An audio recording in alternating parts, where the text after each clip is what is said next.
Banyuwangi yang beliau tidak asing lagi namanya dan termasuk pemecah rekor untuk di wilayah Banyuwangi khususnya. Jadi beliau bisa mencetak dalam satu dekade 1 sampai 2 juta. Maka disitulah disebut Gus Nur itu merupakan salah satu pembibit yang sangat-sangat sukses. Dan kemarin lusa saya sempat tebar nih 250.000 dengan kisaran ayat 7 sama 8. Yang kedua, bibit itu adalah salah satu tolak ukur. Makanya memilih bibit harus yang benar-benar sehat ya. Itu yang benar-benar sehat dan kepalanya agak besar gitu, agak besar. Akhirnya itu ya agak gemuk lah.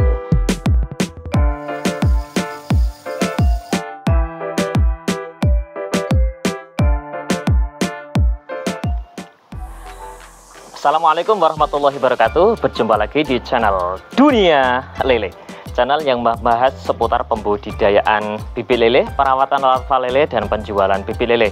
Para sahabat semuanya, di kesempatan hari ini yang penuh dengan kebahagiaan ini, kami lagi silaturahim ke rumahnya Bapak Joko. Beliau adalah salah satu pembudidaya lele pembesaran yang cukup hebat, cukup handal, dan beliau juga salah satu dari nasabah Dunia Lele para sahabat. Dan insya Allah nanti kita akan menguras ilmunya di sektor pembudidayaan lele pembesaran para sahabat. Dan langsung saja kita akan temui beliau. Monggo. Assalamualaikum Pak.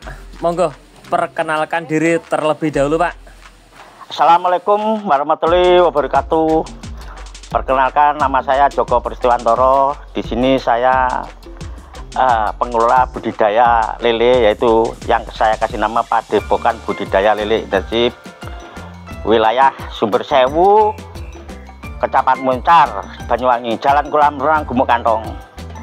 Hadir pada hari ini yang perlu kami sampaikan, sehingga di Padepokan ini kemarin lusa 5 hari yang lalu telah tebar, yaitu bibit yang asal mula pembelian dari Gus Nur, yaitu di Celuring, Kecamatan Celuring, Sri Mulyo, Banyuwangi, yang beliau tidak asing lagi namanya dan termasuk pemecah rekor untuk di wilayah Banyuwangi khususnya. Jadi beliau bisa mencetak dalam satu dekade 1 sampai 2 juta. Maka disitulah disebut Gus Nur itu merupakan salah satu pembibit yang sangat-sangat sukses. Dan kemarin lusa saya sempat tebar nih 250.000 dengan kisaran ayat 7 sama 8. Alhamdulillah sampai sekarang ini luar biasa ini. Luar biasa, semoga apa yang telah saya inginkan ya, dalam pembesaran ini bisa berhasil. Adapun pembibitan ya, itu yang perlu saya sampaikan karena sudah jelas bibit merupakan salah satu tolak ukur keberhasilan. Tanpa memilih bibit yang bagus, yang ideal, itu yang jelas akan fatal.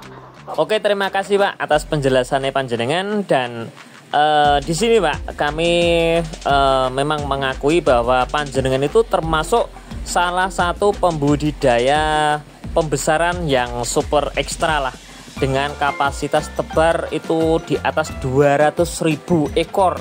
Itu termasuk pembudidaya yang sudah cukup handal, bisa dikatakan seperti itu Pak. Oleh karena itu di sini kami ingin ikut nimbrung masalah bagaimana tata cara berbudidaya pembesaran Pak, dengan apa itu tebaran bibit yang segitu banyak. Yang pertama yang perlu kami tanyakan, dengan pengalaman panjenengan itu tempat kolam, perlakuan kolame panjenengan sebelum ditabur bibit ini gimana idealnya yang bisa dipakai untuk siap dipakai untuk penebaran bibit lele. Oke, terima kasih apa yang telah ditanyakan, yaitu ini perlu saya jawab. Dulu pernah saya mengatakan bahwa dalam budidaya lele awalnya kita jelas mempunyai metode yang namanya dengan cara pengenalan eksternal dan internal. Eksternal merupakan salah satu dari titik awal kita pengenalan ya, cara menangani ya dari kolam-kolam tersebut, sehingga perlu dibersihkan ya, dibersihkan secara total. Terus ada treatment lain, atau bila ada yang bocor kita benahi di situ. Jadi langkah-langkah itu yang perlu kita bahas. Untuk yang kedua, secara internal itu merupakan salah satu kita penanganan di dalamnya ya. Setelah kita internalnya sudah selesai, cukup apa yang kita persiapkan itu sudah layak, barulah kita memasuki dalam tahap pemasukan air. Masa airnya kita jelas, apabila sudah air merapat kita itu bagus, baru kita melewat bibit yang lebih bagus. Itu tujuan awal daripada kita untuk menangani atau perawatan awal itu. Oke, terima kasih Pak Joko ya. Setelah perlakuan kolam sudah panjenengan jelaskan. Langkah yang kedua yaitu masalah pengisian bibit lele Pak Joko ya.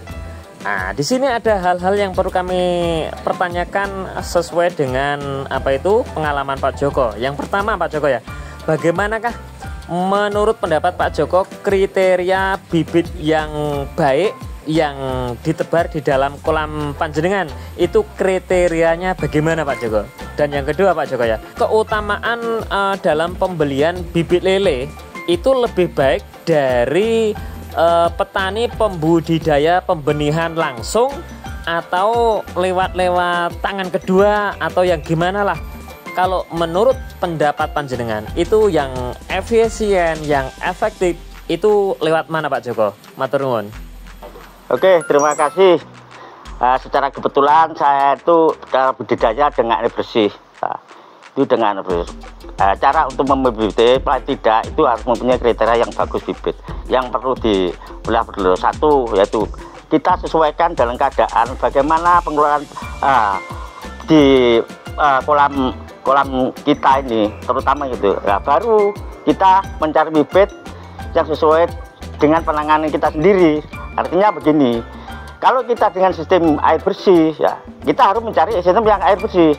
Itu satu. Yang kedua, bibit itu adalah salah satu tolak ukur. Makanya memilih bibit harus yang benar-benar sehat ya. Itu yang benar-benar sehat dan kepalanya agak besar gitu, agak besar. Akhirnya itu ya agak gemuk lah itu. Kan perlu saya sampaikan kepada rekan-rekan, jangan kita asal membeli bibit itu semuanya gua hanya karena itu percaya kepada orang lain, itu tidak bisa. Paling tidak harus survei kepada pembibitan ya. Itu wajib, itu hukumnya. Jangan kita percaya, tidak boleh. Karena apa? Pembibitan itu sangat-sangat rawan. Kita percaya, tapi kalau nanti menganggap bahwa kita percaya pada orang lain bahwa itu bibit bagus, ternyata setelah kasihkan ke kolam kita itu mati, apakah itu bagus? Itu belum dikatakan itu bibit itu bagus. Akan tetapi kalau kita itu mencari dengan cerdas, sudah tahu gitu karakternya pembibitan di awal, pembibitan awal di tempatnya, oh bibit ini layak, menurut saya bagus loh. Terus kita tinggal berkolaborasi dengan yang punya bibit, bagaimana cara penanganannya ya toh? Itu terutama pasti oh begini harus ada cara begini lah. Itu kita bakal mengatakan itu bagus. Itu yang saya mau. Dan itu pun ya, itu bukan sekedar karena itu nanti sekedar bagus terus bagus kita harus lihat, tidak boleh ya. Makanya tadi yang disebut itu istilahnya aklimatisasi. Jadi perpindahan dari bibit semula ke tempat yang lain, itu yang mana aklimatisasi. Karena apa ya, belum, kita tidak bisa menentukan, kita tidak bersungguh bahwa itu bibit di tempat itu bagus terus kita itu pasti hidup dengan sempurna, itu belum tentu. Makanya alhamdulillah saya di sini saya mengambil bibit dari Gus Nur ya. Itu mungkin ada orang bertanya, apakah saya menjamin bahwa bibitnya Gus Nur itu bagus atau nanti nggak bisa mati? Itu belum tentu juga. Itu tinggal ya, tinggal aja perawatannya, bagaimana aklimatisasi kepada tempat-tempat tersebut. Kalau kita menganggap bibit itu bagus, berarti di tempat oh ini bagus, sudah cocok. Kalau ini di tempat kita itu ada kematian, itu lain lagi urusannya. Berarti kita hanya lengah dari perawatan tersebut, sehingga yang menyebabkan ada kematian itu. Oke, terima kasih atas jawabannya Pak Joko ya. Setelah itu Pak Joko ya, untuk pola perawatan harian pergantian air atau pemberian pakan menurut jenengan bagaimana? Kita perawatan harian itu tadi saya sebutkan bahwa kita pakai air bersih ya itu ya. Itu pagi kita air ganti total ya toh, ganti total ya. Terus sorenya kita pakai gelontor kucur, jadi ricikan air. Itu kalau itu bibit masih amat kecil atau itu masih memenuhi syarat untuk kita gelontor. Tapi kalau misalnya itu memang nggak memenuhi karena terlalu padatnya, akhirnya akan terlalu berlebihan, akhirnya membuat keruh, itu ya harus 2 kali, satu sama pagi itu harus kita ganti. Dan itu untuk feeding rate-nya kita pakai itu 2 kali, pagi jam 7, sore jam 5. Nah, itu yang perlu sampaikan. Dan itu saya sistemnya pakai 342, artinya 34 pada feeding rate-nya itu awal mula kita masuk 3%, pertengahan 4%, akhir dari pemanenan kita pakai 2%. Itu yang perlu saya sampaikan. Oke, terima kasih Pak Joko ya atas penjelasannya. Dan begini Pak, panjenengan termasuk pembudidaya lele pembesaran yang sudah cukup berpengalaman mungkin ya. Prosesnya tidak cuma 1 bulan 1 tahun tapi sudah bertahun-tahun. Yang jelas panjenengan sudah pernah memasuki era atau masa atau cuaca mungkin ya ini ya, cuaca ekstrim, cuaca penghujan ya. Dan apabila terjadi hal-hal yang tidak diinginkan, ada kendala ataupun ikan mengalami trouble dan bagaimana, itu tindakan panjenengan gimana Pak? Secara langsung ataupun tindakan-tindakan yang bersifat itu pencegahan Pak? Matur nuwun. Siap, oke. Ini yang ada kaitannya dengan cuaca. Yang jelas situasi, kondisi itu sangat menentukan untuk cara budidaya. Itu yang jelas. Tidak ada yang namanya faktor rezeki itu terlalu besar. Menurut saya itu ya 1 dari 100%. Kalau menurut metode saya atau pandangan saya 30% itu untuk teori atau teknis, 50% untuk pengalaman, ya, 20% itu hanya sekitar di arah rezeki. Itu jelas, itu pandangan saya menurut analisis saya ya toh. Karena apa? Cuaca sangat ekstrim di budidaya apapun. Karena apa ya toh? Cuaca itu yang tidak bisa kita prediksi. Begitu ada hari ini ada ekstrim, hari ini ada yang enak. Terus langkah yang perlu kita tangani apabila misalnya ini cuaca dingin atau musim hujan lah. Hujan itu sangat riskan sekali. Nah, tinggal kita bagaimana cara ya kalau kita itu sudah mempunyai tahu tentang teknis budidaya itu. Bagaimana cara menanggulangi? Kita harus tahu. Ini yang perlu saya ingatkan kepada semua rekan-rekan budidaya. Karena air hujan itu keasamannya sangat tinggi. Perlu dicatat.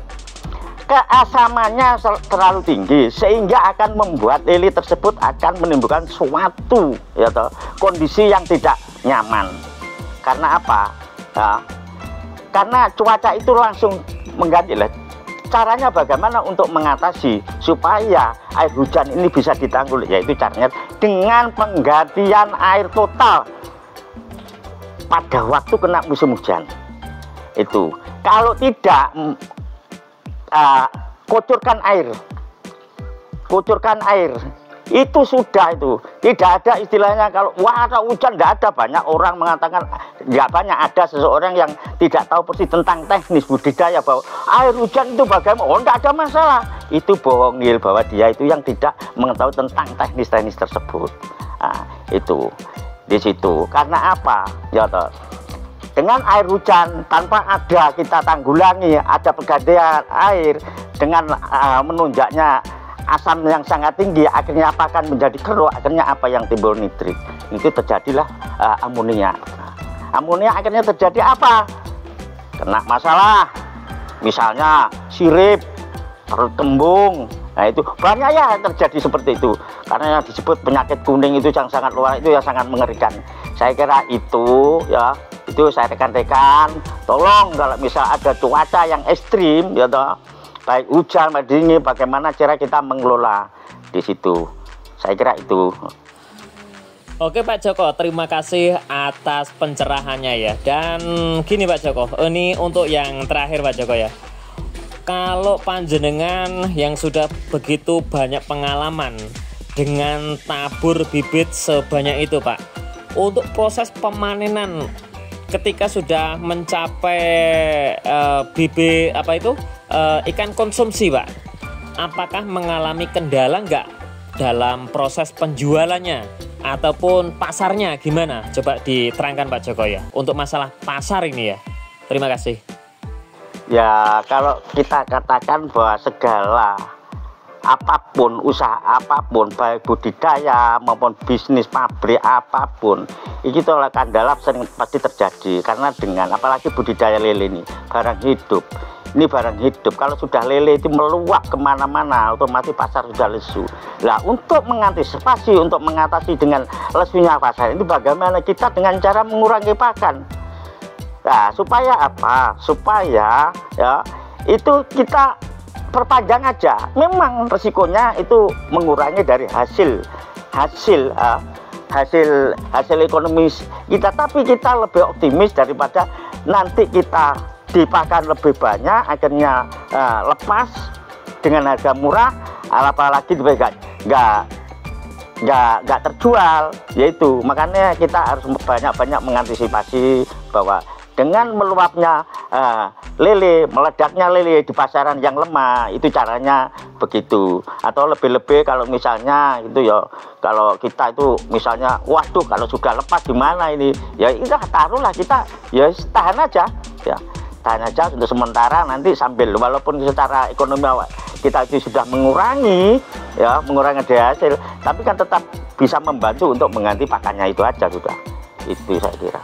Oke, terima kasih Mbah. Mulai dari awal sampai akhir panjenengan sudah ikhlas untuk berbagi ilmu pengetahuan di sektor pembudidayaan pembesaran ikan lele Mbah. Mulai dari awal sampai akhir sangat luar biasa, mungkin bisa kami tiru. Dan satu lagi Mbah, yang perlu kami minta ilmunya Mbah, mohon dikasih semangat untuk menggugah teman-teman di sektor pembudidayaan pembesaran ikan lele Mbah. Monggo. Oke, yang perlu saya sampaikan kepada rekan-rekan maniak budidaya lele Banyuwangi dan sekitarnya, untuk khususnya di wilayah Muncar, ayo bangkit, jangan menyerah, karena budidaya lele sangat menjanjikan.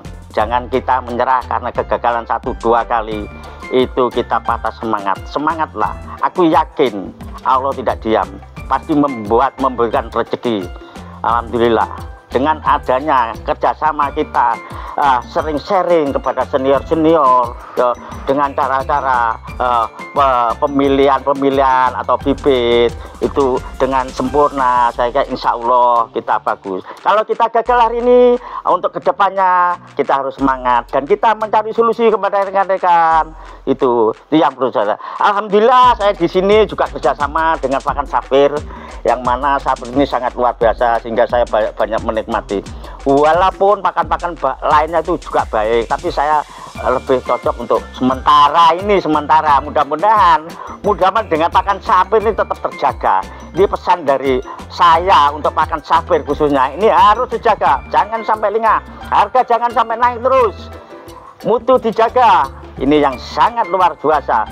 Dan pembibitan siapapun yang membuat pembibitan, paling tidak jangan membohongi pembesaran, karena pembesaran itu sangat rawan dengan mengeluarkan biaya yang sangat besar ya, sia-sia. Itu saya kira semua saya jagalah. Saya kira itu yang perlu saya sampaikan. Assalamualaikum warahmatullahi wabarakatuh. Mantap dunia lele Gus Nur. Oke para sahabat semuanya, demikian tadi kita sudah ngobrol panjang lebar bersama Bapak Joko. Mudah-mudahan apa yang disampaikan oleh Bapak Joko ini tadi bisa kita ambil hikmah dan manfaatnya. Mudah-mudahan juga bisa barokah untuk kita semuanya. Bertemu lagi di video-video yang selanjutnya dari kami. Wassalamualaikum warahmatullahi wabarakatuh.